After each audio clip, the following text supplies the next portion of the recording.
दोस्तों नमस्कार, study with गौरव में आपका स्वागत है। और आज बच्चे हम जो टॉपिक करने वाले हैं वो करेंगे आज बच्चे हम पीएच वैल्यू। हम क्या समझने वाले हैं आज? पीएच वैल्यू का कॉन्सेप्ट समझेंगे और मैं पीएच वैल्यू को पूरी डिटेल में आपको चीजें को डिलीवर करने वाला हूं। तो पीएच वैल्यू क्या है, इसकी क्या धारणाएं हैं, क्या इसका कॉन्सेप्ट है, उस चीज को आज हम समझने वाले हैं। तो सबसे पहले हम बात करते हैं कि पीएच की फुल फॉर्म क्या होती है। तो बच्चे पीएच की फुल फॉर्म होती है पावर ऑफ हाइड्रोजन। पीएच की फुल फॉर्म क्या होती है बच्चे? Power of hydrogen. ठीक है, हाइड्रोजन की शक्ति को ही शॉर्ट फॉर्म में क्या कहा जाता है? पीएच कहा जाता है। आप इस हाइड्रोजन, पावर ऑफ हाइड्रोजन की जगह यहाँ पे इस पावर की जगह आप पोटेंशियल वर्ड भी यूज कर सकते हैं। आप बच्चे यहाँ पर पोटेंशियल वर्ड भी यूज कर सकते हैं। अच्छा जी, तो पीएच वैल्यू क्या चीज है और ये किस चीज को दर्शाती है? तो ये बच्चे एसिड और बेस के पावर को नापने का एक संख्या है, एक वैल्यू है, एक स्केल है ये। ठीक है, इस स्केल के तहत बच्चे 1 से लेकर 14 तक काउंटिंग होती है। 1 से लेकर 14 तक काउंटिंग होती है बिल्कुल सीक्वेंस में। ठीक है, 1 2 3 4 5 6 7 8 9 10 11 12 13 14। तो 1 से लेकर 14 तक इस तरह से काउंटिंग होती है। अब होता क्या है बेसिकली बच्चे, जब हम 1 से लेकर 14 की तरफ जाते हैं, जब हम 1 से 14 की तरफ जाते हैं, तो क्या होता है कि जो H+ आयन की सांद्रता है, H+ आयन की कंसंट्रेशन, ठीक है, H+ आयन की जो बच्चे कंसंट्रेशन है, ये क्या होती है? कम होने लगती है। H+ आयन की कंसंट्रेशन कम होने लगती है और जो OH नेगेटिव आयन की कंसंट्रेशन है वो क्या हो जाती है भाई? बढ़ने लगती है। तो एक यहां से एक कॉन्सेप्ट निकल कर आता है कि जो H+ आयन की कंसंट्रेशन है, H+ आयन की जो बच्चे कंसंट्रेशन है वो क्या दर्शाती है? वो एसिडिक कैरेक्टर को दर्शाती है, अम्लीयता गुण को दर्शाती है। तो अगर H+ आयन की कंसंट्रेशन कम होगी तो क्या कम होगा? बिल्कुल सही, कम क्या होगा बच्चे? एसिडिक कैरेक्टर, है ना। जो एसिडिक कैरेक्टर है या एसिडिटी है, एसिडिक कैरेक्टर लिख दो या एसिडिटी लिख दो, एक ही बात है। तो जो एसिडिटी है वो भी क्या हो जाएगी भाई?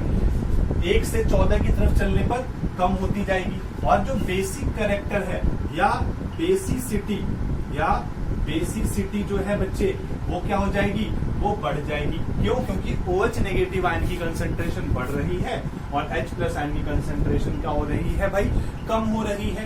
यहाँ पर एक कॉन्सेप्ट आपको समझ में आया होगा। तो एक बात आप याद रखना कि अगर किसी की बच्चे पीएच वैल्यू बच्चे 1 से लेकर 6.9 तक है, तो वो चीज जो होती है भाई एसिड होती है। वो क्या होती है भाई?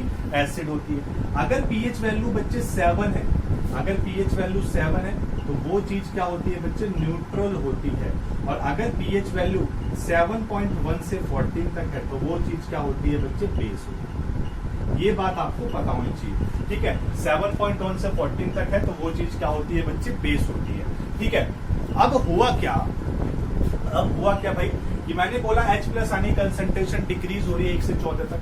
तो इसका मतलब अगर पीएच वैल्यू, अगर बच्चे भाई किसी का जो पीएच है, अगर किसी का पीएच मान लो आप 1 है और एक कोई पीएच है जिसका पीएच है भाई 4।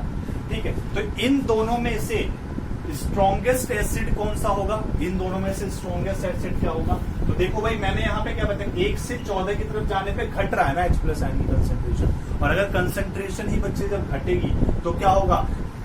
एसिड की जो स्ट्रॉन्गनेस है वो डिक्रीज हो जाएगी। मतलब एसिडिटी कम हो रही है तो इसका मतलब वीकर एसिड की तरफ हम जा रहे हैं। जब 1 से 14 की तरफ जा रहे हैं तो इसका मतलब हम किस की तरफ जा रहे हैं? एक वीकर एसिड की तरफ जा रहे हैं। तो अगर किसी का पीएच 1 है, किसी का पीएच 4 है, तो इन दोनों में कंपैरिजन अगर हम करेंगे 1 और 4 में, तो स्ट्रॉन्गेस्ट एसिड कौन सा होगा? 1 वाला। ठीक है, तो जिसकी पीएच 1 होगी वो स्ट्रॉन्गेस्ट एसिड होगा एज कम्पेयर टू। लेकिन अगर यही चीज हम बेस में करें, अगर मैं यही चीज बेस में आपको बताऊं, बेस के कॉन्सेप्ट में अगर यही चीज मैं बताऊं कि एक कोई बेस है जिसका पीएच मान लो, क्योंकि बेस का जो पीएच होता है वो 7.1 से 14 के बीच में लाई करता है। तो अगर किसी का पीएच बच्चे मान लो कितना है 8 है और एक का पीएच है मान लो 14। ठीक है, तो इन दोनों में से स्ट्रॉन्गेस्ट कौन सा है? क्योंकि जब हम इधर चल रहे हैं तो OH नेगेटिव आयन की कंसेंट्रेशन क्या हो रही है भाई? बढ़ रही है। तो बेस कौन सा ज्यादा स्ट्रॉन्गेस्ट होगा? जिसकी वैल्यू ज्यादा होगी। तो पीएच जो 14 वाला है ये वैल्यू ज्यादा स्ट्रॉन्गेस्ट बेस को शो करेगी। तो आपके दिमाग में बिठाना है कि अगर किसी एसिड की पीएच वैल्यू कम है तो वो स्ट्रॉन्गेस्ट एसिड है, और अगर किसी बेस की पीएच वैल्यू कम है तो वो वीकर बेस है, और अगर ज्यादा है वैल्यू पीएच वैल्यू किसी बेस की तो वो स्ट्रॉन्गेस्ट बेस है। तो एक आसान सा कॉन्सेप्ट है, मैंने आपको बताया। इसे जल्दी से इसका स्क्रीनशॉट ले लो और फिर चीजों को आगे लेकर चलते हैं। जल्दी से लो भाई, फटाफट।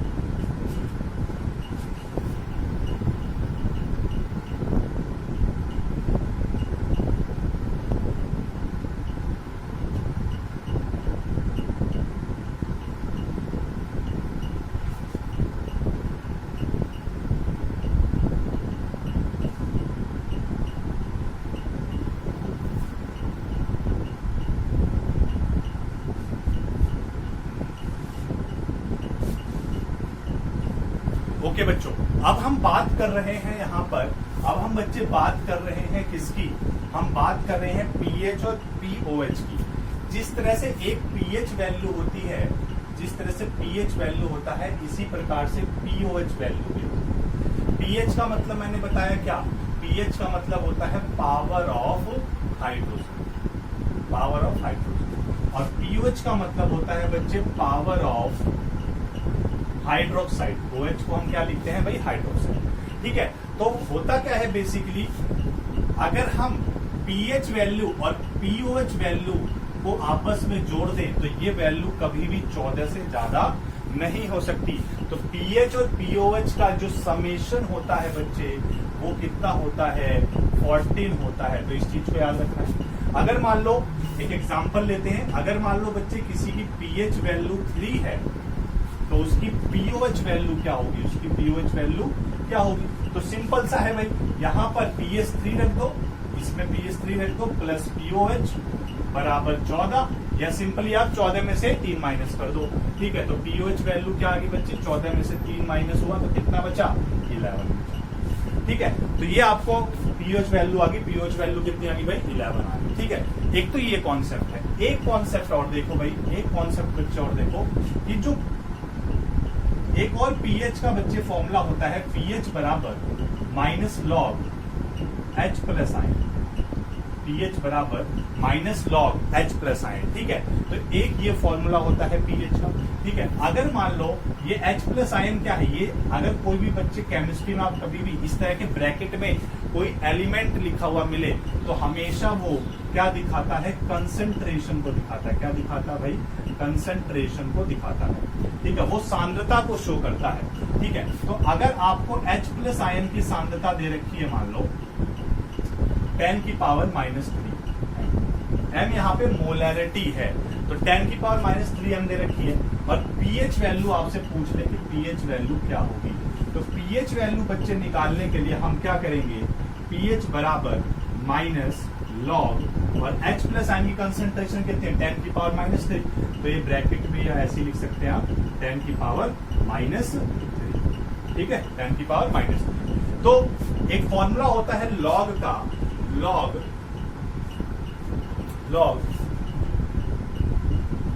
a की पावर b, लॉग a की पावर b बराबर क्या होता है? b log. क्या होता है भाई फॉर्मूला? लॉग a की पावर b बराबर क्या होता है बच्चे? b लॉग a होता है। ठीक है, तो ये पावर कहाँ आ जाएगी? आगे आ जाएगी। तो पावर जब आगे आएगी तो -3 आगे आएगा, तो माइनस माइनस क्या हो जाएगा भाई? +3, और क्या बचा? log 10। log 10 की वैल्यू क्या होगी?